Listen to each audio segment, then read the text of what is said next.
I tried something different today.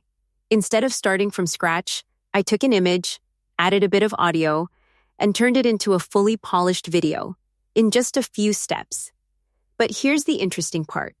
This is powered by Dreamina Seedance 2.0, and its official API is now live on BytePlus. Not just visually impressive, but actually controllable. And that's where things get interesting. Quick heads up, this video is sponsored by BytePlus, but everything you're about to see is based on real workflow testing.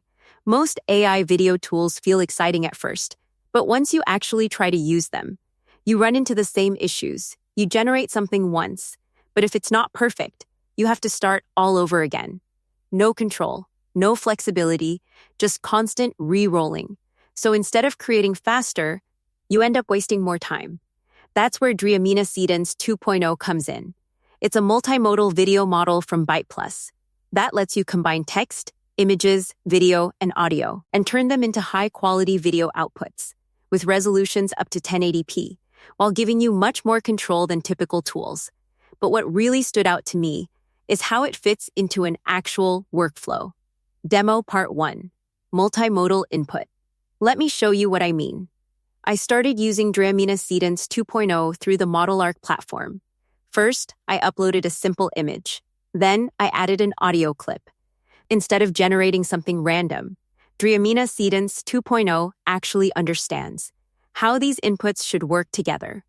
The motion feels consistent, the timing matches the audio, and the output already looks usable, right from the first generation. This is what they mean by multimodal creation. You're not just prompting, you're building from real assets. I'm broken. You may feel broken now, but I'm here with you, and I won't let your pain defeat you. Demo Part 2, Editing and Extension. Now here's where things get more practical. Instead of regenerating everything, I use the editing and extension tools. For example, I extended the scene without breaking the motion continuity. Then I adjusted specific areas without affecting the rest of the video. This kind of control makes a big difference because now you're not starting over every time. You're refining. I am broken. You may not feel broken now, but I am here with you, and I won't let your pain defeat you. Demo Part 3, Realism and Motion Quality. Another thing I noticed is how the motion behaves. Objects move naturally, lighting stays consistent, and interactions feel more grounded. Even when the scene gets slightly complex, it holds together. This makes the output feel more coherent instead of fragmented. Demo Part 4, Audio plus Sync. Now let's talk about audio.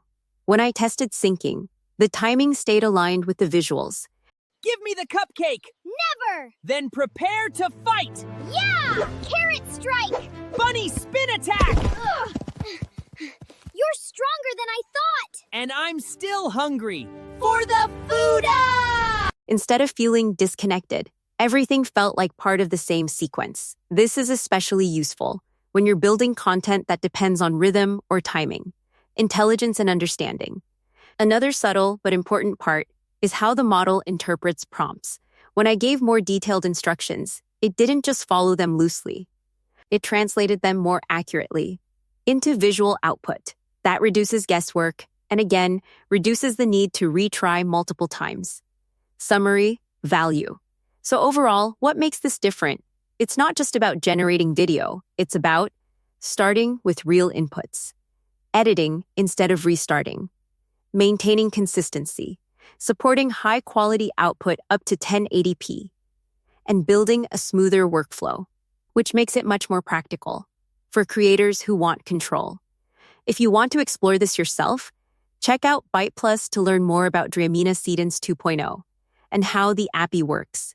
If you're experimenting with AI video right now, this is definitely something worth testing.